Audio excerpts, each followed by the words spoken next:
Welcome to the Dram Amateur Podcast. Well, hey, everybody. Welcome to the Dram Amateur Podcast. My name is Jason. Thank you all so much for joining today. I certainly appreciate that. If you do not follow me already, you can find me on Instagram at dram_amateur. That is the home of the Dram Amateur Podcast. You will also find me on Facebook under the Dram Amateur Podcast. You can see all my posts there and interact with me as well. If you don't give me a follow, or if you don't follow me on, wow, that sounded like a threat there for a second. If you don't give me a follow, if you don't follow me on either site, I would really appreciate a follow. After you listen to the podcast, interact with me, or discover the podcast through the site. I post a lot about different bottles of bourbon, whiskey, tequila, rum, occasionally Armagnac if I'm in the mood. But yeah, I post about all that stuff and tell you some stories, experiences, my opinions for what they're worth. But yeah, if you don't follow me already, please give me a follow. And if you do follow me, thank you. I certainly appreciate all the support that everybody gives. I really appreciate my community of people as well. It's great to interact with you guys and stay connected with you guys on a daily basis, and I appreciate it. Today is Super Bowl Sunday. I am a Niners fan, and it has still not sunk in yet that, first of all, this is the last football game of the season. It has not sunk in that we're in the Super Bowl. It just hasn't sunk in yet. I need to start. I'm recording this. I don't know. It's about it's 1 already. Holy crap! I'm making like pulled beef, like beef chuck sliders, like smoked pulled beef sliders for the game, and I'm making a rack of ribs as well. So that's on my my list of things to eat tonight. Nothing else other than that. I got nobody coming over. I had a couple invites to go over to people's houses, and I was like, absolutely not. Being a Niners fan, it's yeah. I mean, being a Niners fan and watching the game, like I don't want anybody over my house because I don't know how I'll act. I'll be obviously very excited and very happy if we win. If we lose, man, that's a different story. I'm not going to think about losing. But yeah, so you know, we're going to eat good. We're going to cheer on the Niners. I'm going to hope for our Super Bowl victory, my first one since, God, I was a kid, man. I was a teenager. So it's been a hot minute. We've been there quite a few times, but just haven't gotten over the hump. So yeah, we'll see how it goes. I'm excited. I hope you guys all are too. I hope you guys all have had a good time. If you have big plans, hope you have a good time. Whatever you're doing, I hope it's great. Today's video, man, it's been a hot minute. Jeez, man, come on. All right, get into it here. Today's podcast is about why I love hunting. I kind of rediscovered a little bit of that this weekend, and it's been fun. It's been fun. So, first to start though, we're going to start a new segment on the podcast called the Drinking Digest. That's right. Something new that I said, you know what? I have so many bottles of crap that I have, and I don't really kill that much often. I don't post that much often. It's hard to post in the winter time here because everything outside is dead. There's no snow, right? So it's not like I can get like cool snow pictures like some of you guys in the Midwest and in the Northeast and anywhere else that might get snow. So I don't have any like outdoor escapes. Everything in Georgia's dead. I have Bermuda grass that turns tan. I have pine trees, but how many shots of me, bottles in a pine tree can I take? So it's difficult to take pictures inside, and I'm not very artistic. So that means I'm not very creative. So occasionally I'll have a creative, idea that comes in my mind for a bottle picture. Most of the times it's just me in my kitchen, dining room, house somewhere taking a picture of the bottle around something.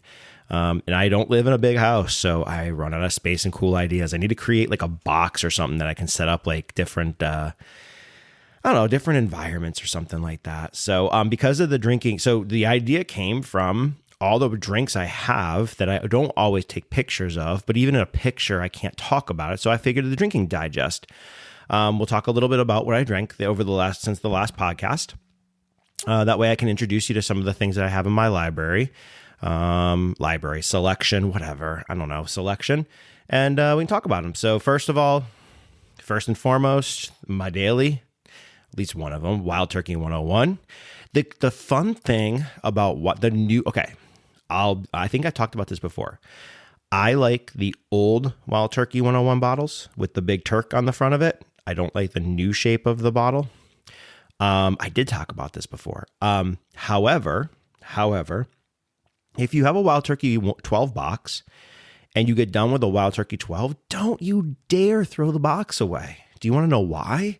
Because the Wild Turkey 101 bottle fits perfectly in the box because the Wild Turkey 12 and the Wild Turkey 101 is the same bottle shape. I think it's the same bottle.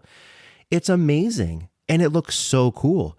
So you get this beautiful like purple box and it's all velvety and all this stuff. And you open it up and there's your Wild Turkey 101 as a daily. Man, it feels like you're drinking something bougie every single day when you have it sitting in that box like that.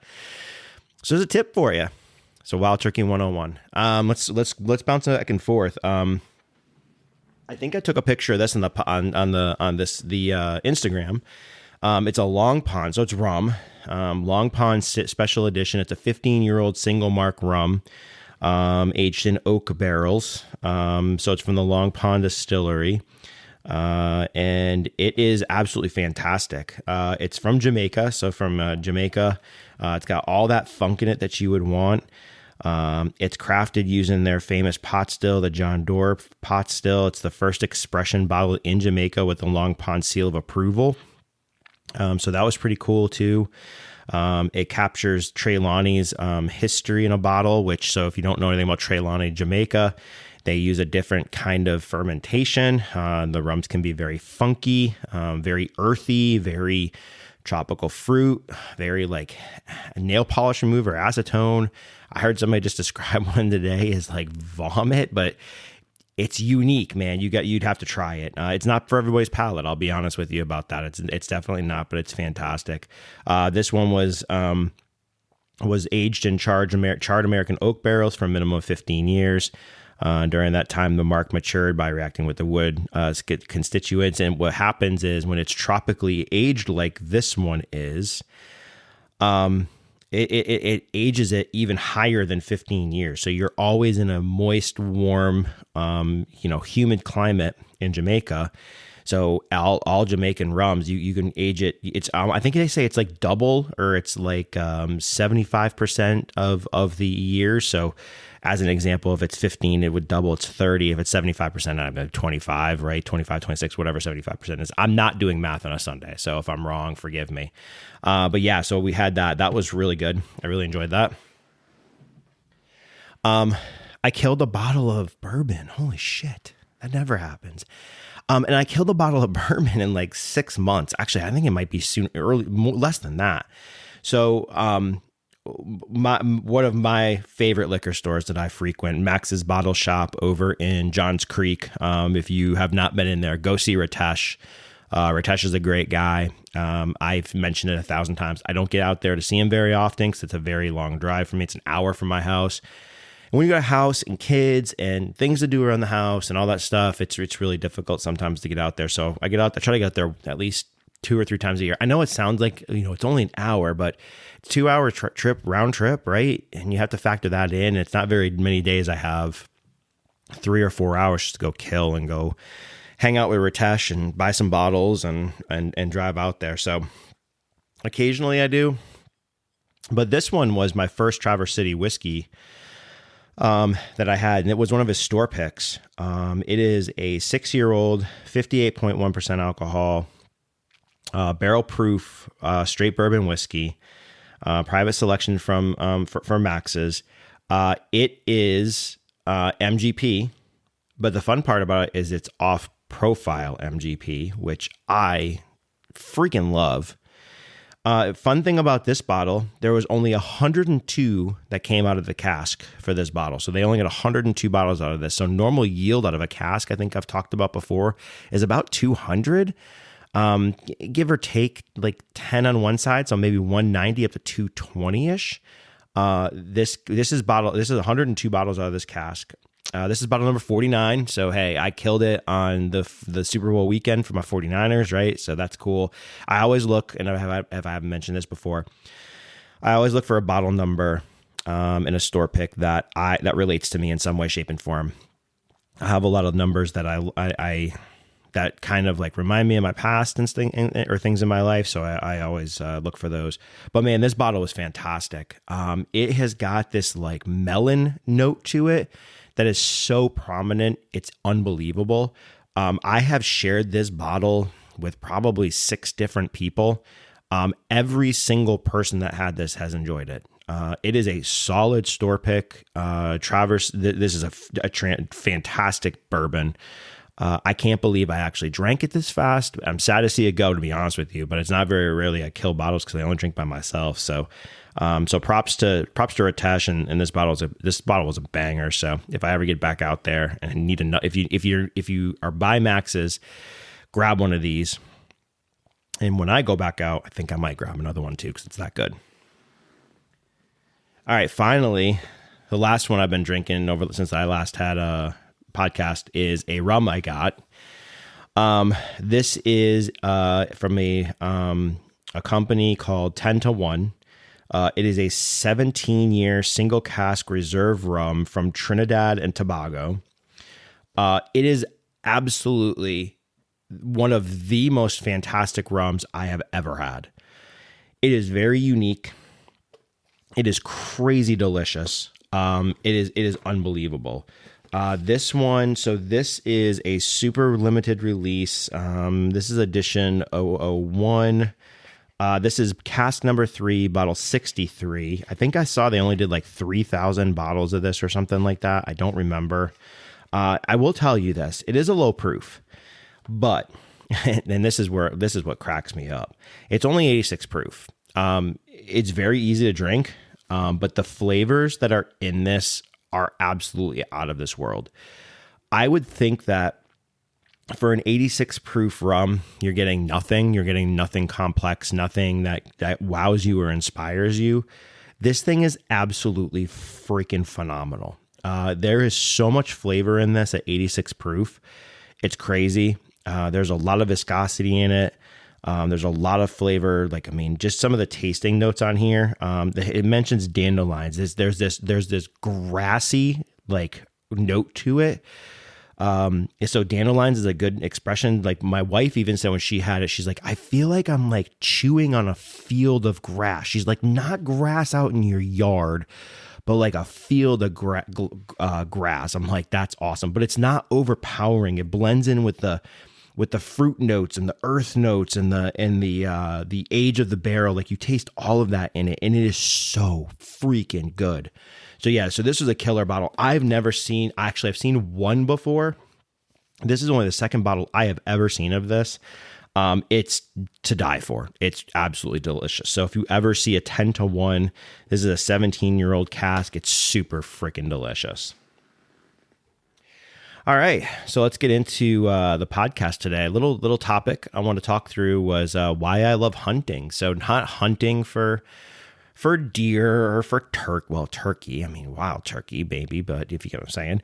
But no, man. It's funny. This weekend, I was supposed to go to Chattanooga and hit up some liquor stores up there.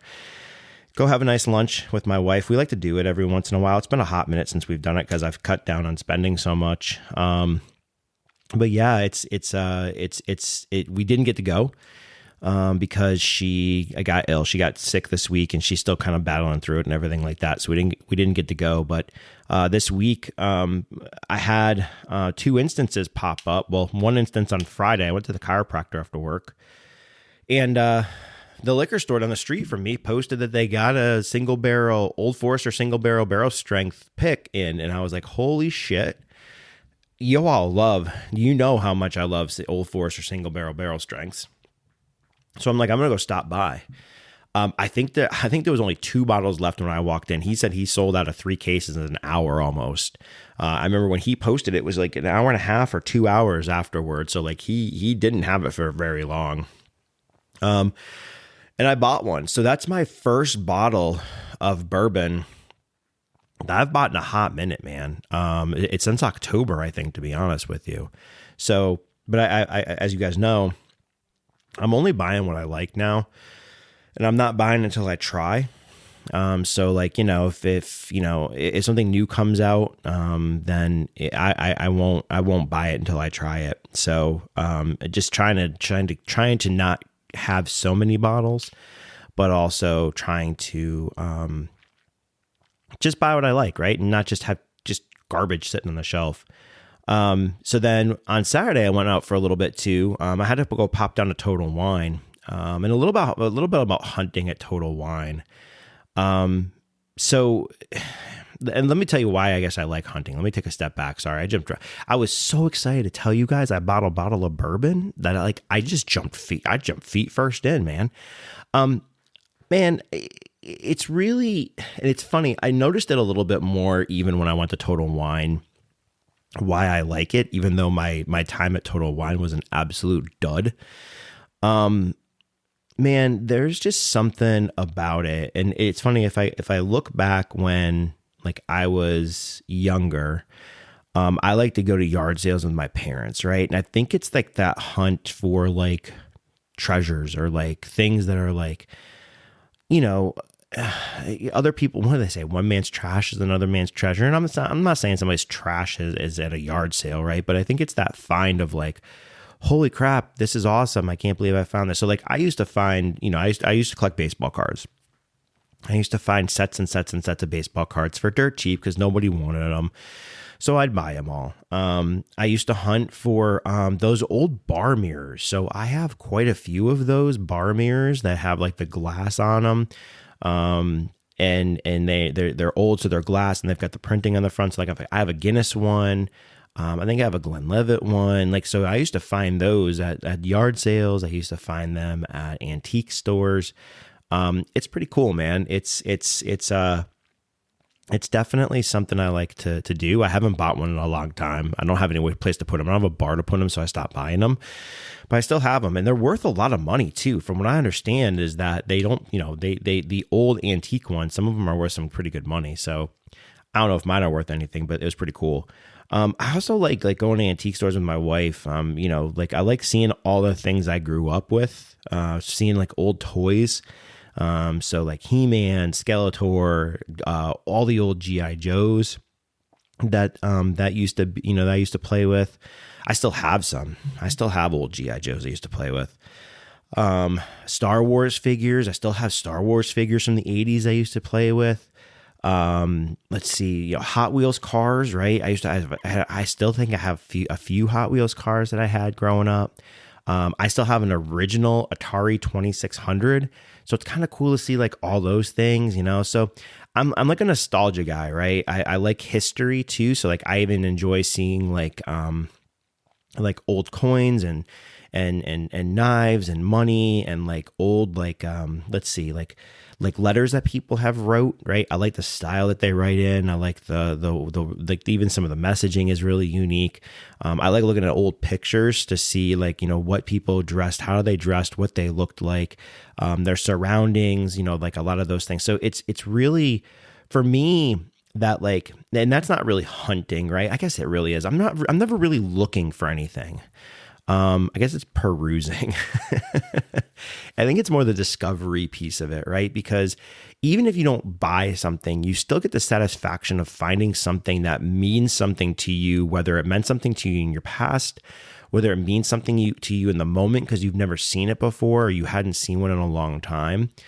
So it's a really unique experience and something that I've always enjoyed doing. I haven't gone yard sailing in ages. Another thing is estate sales. They're a little bit more... man, I mean, hey, let me come into your house and buy the stuff that somebody just passed away with. I've been to, I don't know, 10 or 12 estate sales. I'm always like looking for unique things there, but it's most of the time when I go to them, people have already picked over everything. There's not much there, but it's still interesting to see. I don't know. It's just cool to see what people have had, in their stuff. So I don't know. It's just unique to me. So hunting for like bourbon and rum and tequila is all kind of the same for me. And I think that you guys know me, right? I'm at the point now where I don't even have to buy anything. I think it's interesting. And I kind of discovered this a little bit yesterday more. And that's why I want to talk about it, because, I had to go to Total Wine, to pick up a bottle. I'm part of their concierge program.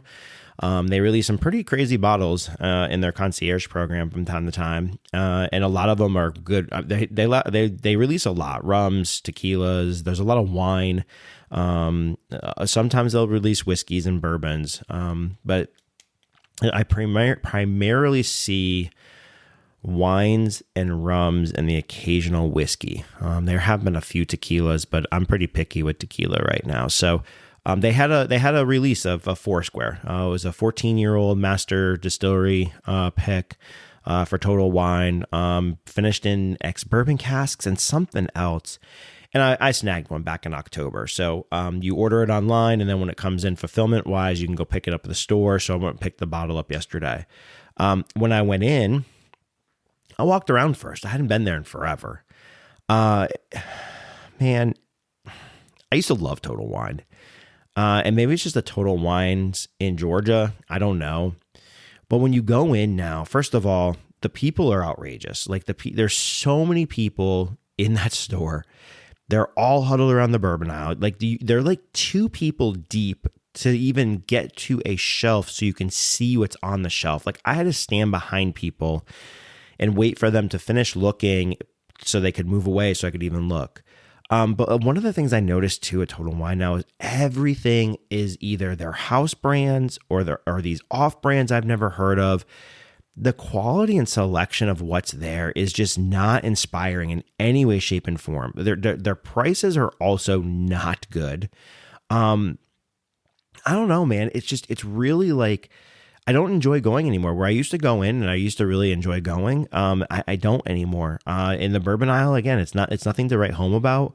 They had a 1792 pick there yesterday. I'm like, okay, fine. You know, if I didn't have everything I have, I might buy it because they're pretty good.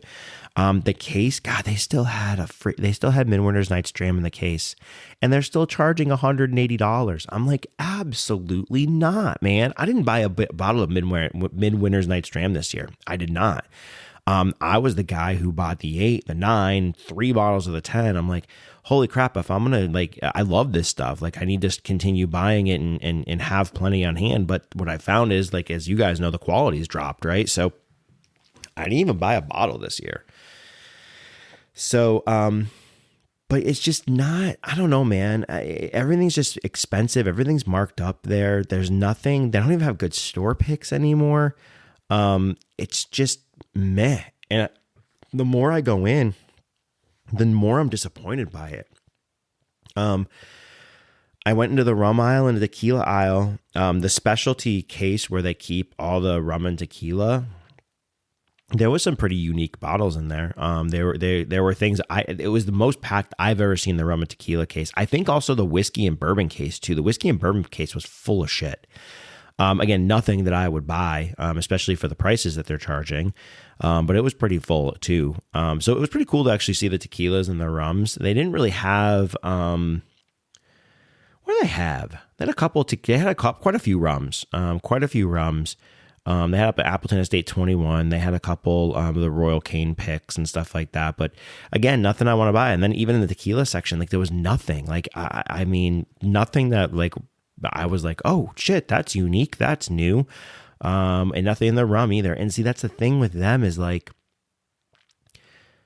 there's nothing oh, that's unique, that's new, that's quality anymore. It seems like everything in there is just, I don't want to say trash. It's just not quality. It's not the same as it used to be.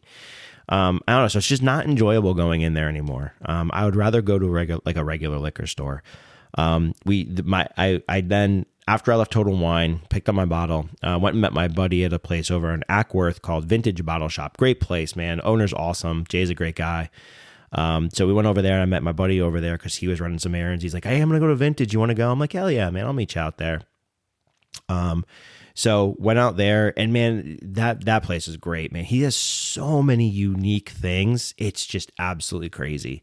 And see, that's why I like that. I like places like that. It's just like Max's too. Like going out to Max's over in Johns Creek. It's like they have so many unique things. I know everything that they put on the shelf. Let's not say everything, right? But there's no house brands, right? It's not like, I mean, literally Total Wine yesterday. If you imagine a Total Wine, right? There's probably 15 cubbies down an aisle that's all bourbon. So like the slots with the shelves in the middle, right? I call them like sections, or 15 sections, right?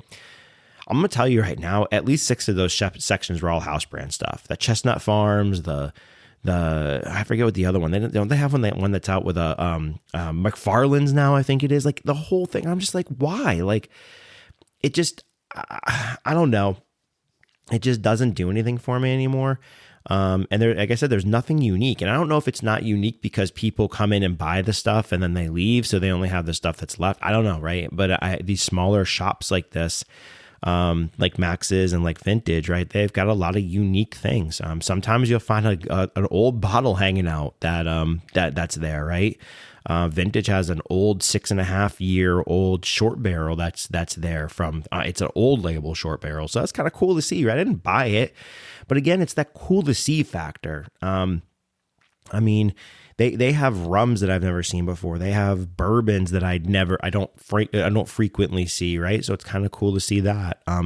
Jay has a great Scotch selection, and I'm not a big Scotch guy, but man, it's cool to see all the different bottles and things like that. So there's always something interesting in there to find and to pick up. So that was a good trip out there too. And but that's why I think I like the hunting part of it, right? Is that I think that's why I like going to Tennessee too, because I'm so close to Tennessee. I'm like an hour and 15 minutes away from Tennessee. And I've got my little route that I go visit stores. But I think that's what I like about going to Tennessee too, because the selection's different, man. There's bottles of stuff up there that you can't find down here. I mean, you'll find Buffalo Trace, you'll find Eagle Rare, you'll find, and I'm not a big proponent of those, right? But I'm just saying you'll see it, right? And I'm like, oh, that's cool.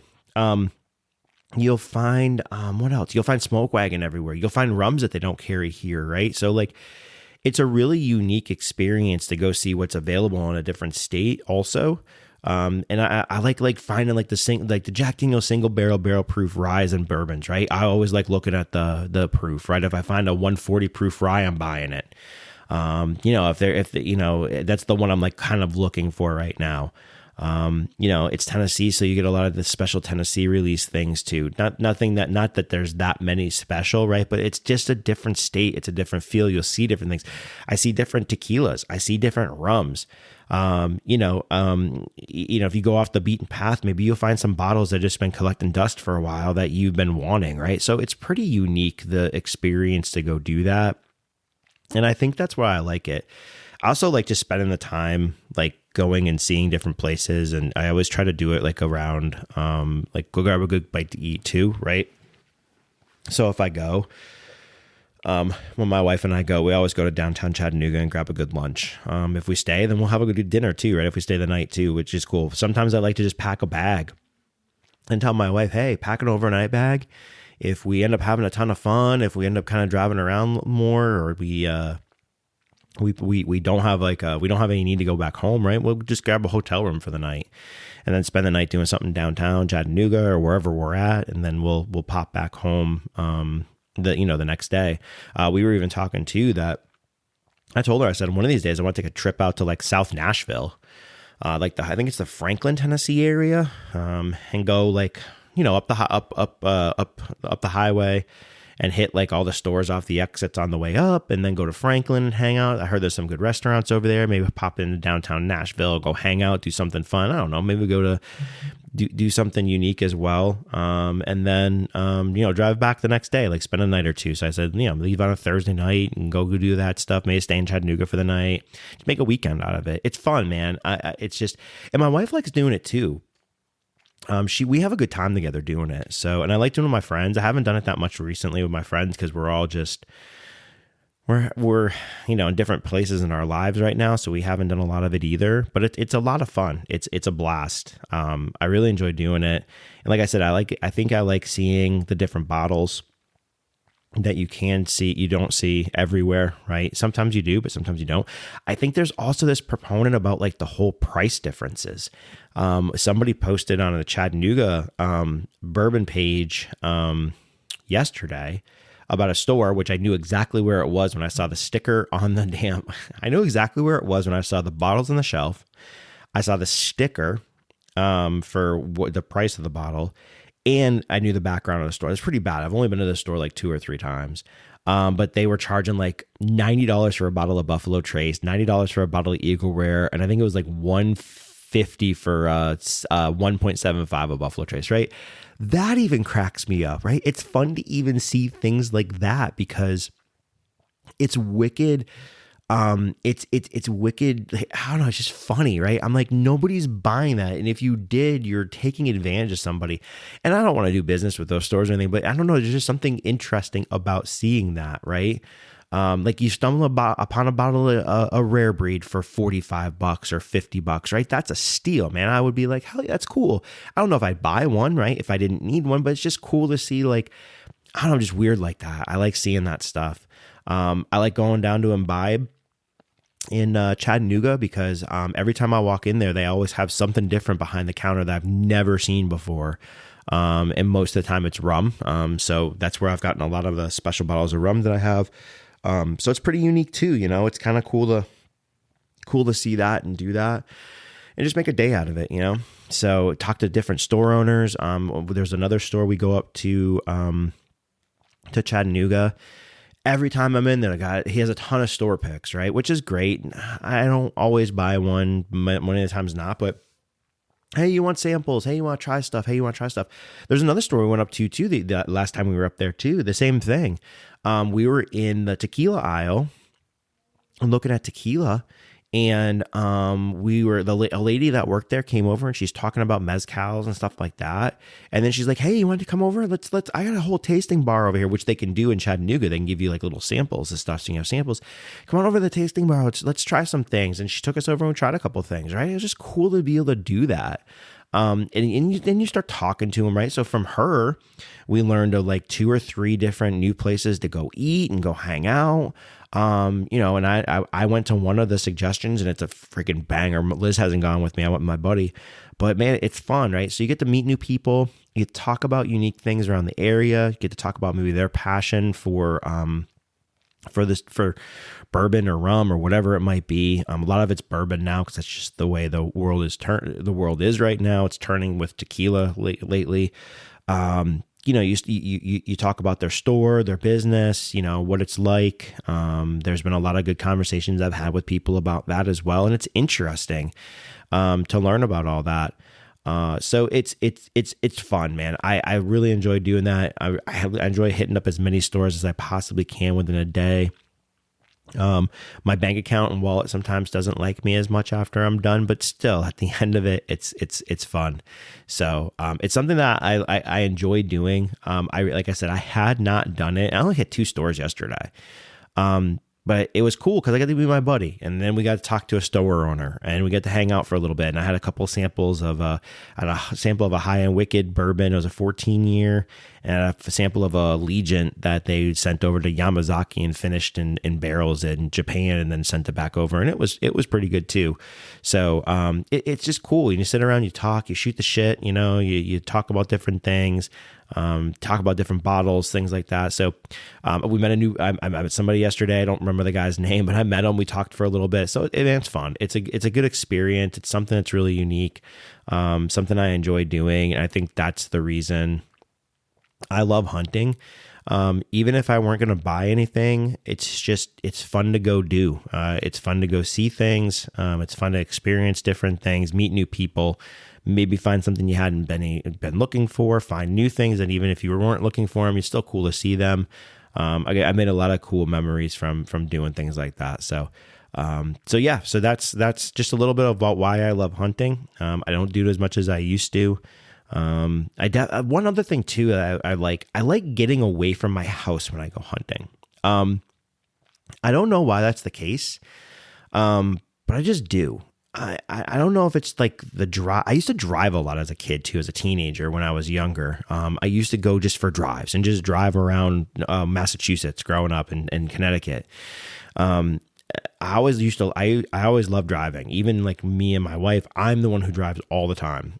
So I think there's an aspect of that as well. Enjoying driving, getting out of the house, going and seeing things and seeing new areas. So I think that's part of it as well that I enjoy doing and the reason why I like it. And that's why I was just thinking about it now, like, I don't ever take a day and go hunt every liquor store within a 10-mile radius from here. I'm always going, if I go for a hunt anywhere, it's like, I go for like if I were to go to Max's, it's an hour, right? I'd go stop at Max's. I'd try to hit up a couple other stores around the area. I'd meet a friend out there for lunch. Like yesterday, Total Wine and Vintage aren't exactly my backyard.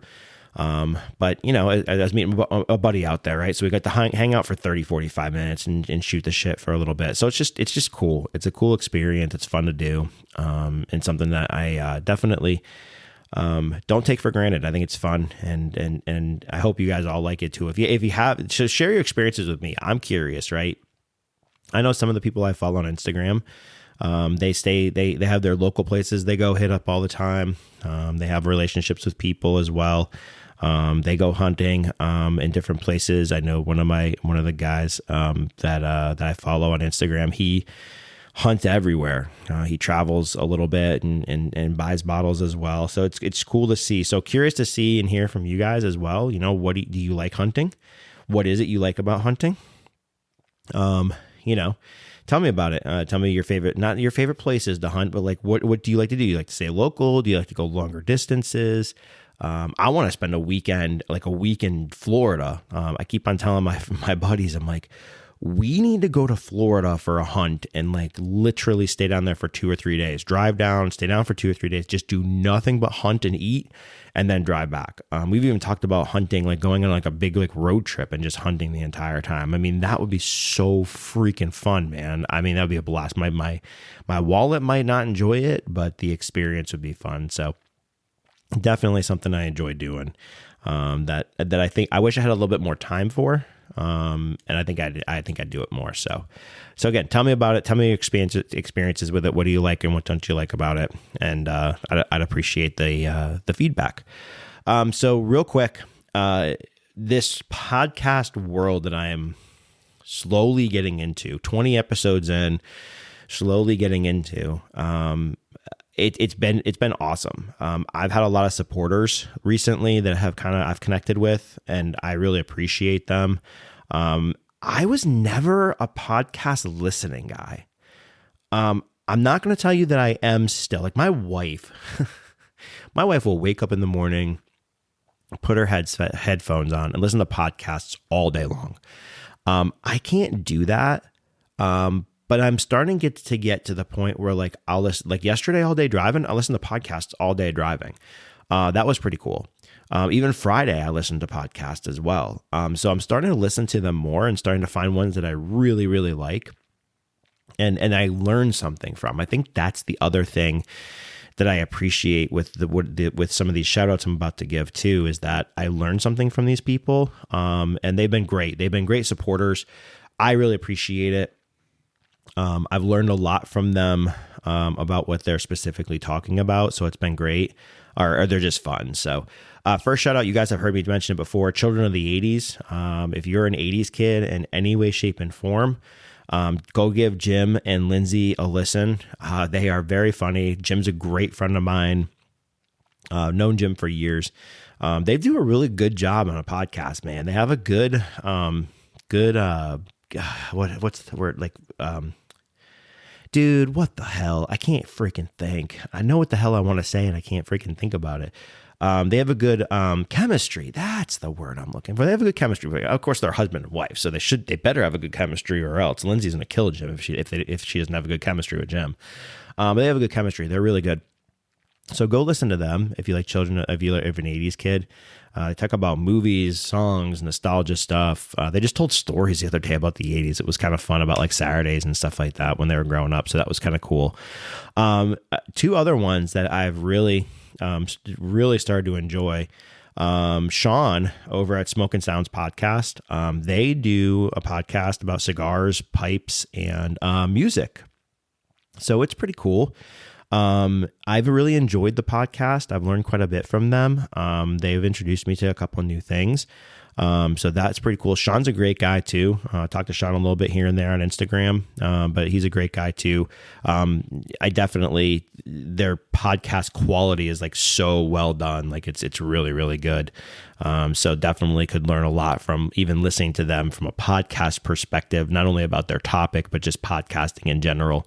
The other one is Pipes and Sticks. Give Chase a listen to, man. Pipes and Sticks is a good guy. I just met Chase recently. I guess he's a friend of Sean from what I understand. He is just started his first podcast. I got a shout out at the end of it, which like totally shocked me. So Chase, shout out to you, dude, for doing that. Like I did not expect that. And that's the coolest freaking thing to hear your name in a shout out. When you don't expect, and you're like, holy shit, that's me. It's pretty fucking cool. But yeah, man, give Chase a listen. His first podcast was really good, man. I drove around yesterday and learned so much from that podcast. I am not, how do I say this? I enjoy cigars.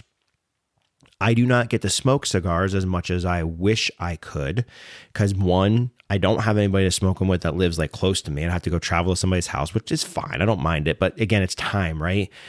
I am a very slow cigar smoker. I like to appreciate it. My cigar often burns out and I have to relight it 1,000 times because I don't smoke it fast enough. And it's probably because I don't have it lit the right way. But man, it was a really good podcast yesterday, his first one. Tons of information about cigars and pipes. I have a pipe that Pints, Pipes, and Drams gave me that I still have not used. I want to try it, but I want to have somebody with me to teach me how to pack it, how to light it, how to smoke it, like all of those things, right? I want to have somebody with me to kind of do it for the first time so I don't screw it up. And especially after listening to Chase yesterday, I'm like, yep, even more the reason. Chase, even during his podcast, made me even question. I'm like, have I ever smoked a cigar the right way? Have I ever lit it the right way? I think I have, but it was inspiring, right? Or it was thought provoking. It really kind of challenged you to think about what your experience was in the past with cigars. It also encouraged you, like I didn't know very much about pipe tobacco, and I learned a ton yesterday about pipe tobacco. So that was really cool. So Chase is a great guy. I've been kind of just connecting with him over the last couple of days. Really enjoyed his podcast. So Chase, I appreciate the shout out yesterday. Here's your shout out. I will always shout you out. You guys are awesome. You guys have taught me a lot, and I appreciate the camaraderie between us as far as shouting out and taking care of each other from a podcast perspective. I think that's the other thing I like about this too, right? Is that like, from what I understand about Sean, he's not a big drinker guy, so he's not a big bourbon and like cigar guy, right? But the fun thing is that we all realize that they all go together, right? So even if they aren't those people, right? And I might not be the biggest cigar person either, right? But I still learn from them. I don't have time to smoke as much as I wish I did.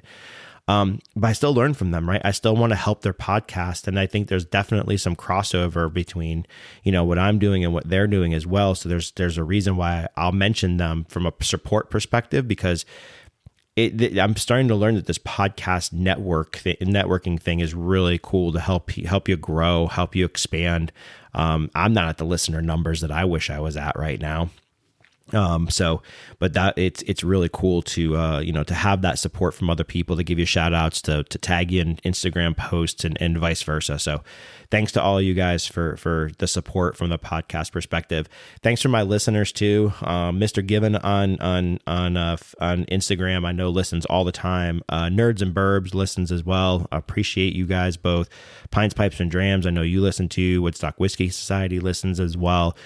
So those are four of my good buddies that either connect with personally, face to face, connect with virtually, or something like that. So give a big shout out to them and follow to them also. Great guys, great content. Trying to get Nerds and Burbs on here soon as well. I got a little homework to do that I got to get done. I got to get some questions put together and try to work out some time with him.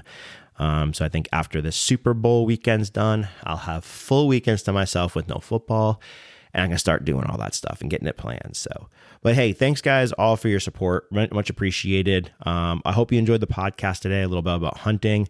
I've got a rack of ribs that have been on the smoker for about 3 hours right now. I got to go take them off. I got to wrap those puppies, and I got to get them back on the smoker for another 2 hours wrapped. So I'm going to go get that done. Thanks, guys, for all the support. Appreciate it. Cheers to you. Go Niners. Freaking go Niners. Let's be Super Bowl champions by the end of the night. But yeah, thanks, guys. Appreciate all the support and everything. And talk to you soon. Take care. This has been the Dram Amateur Podcast.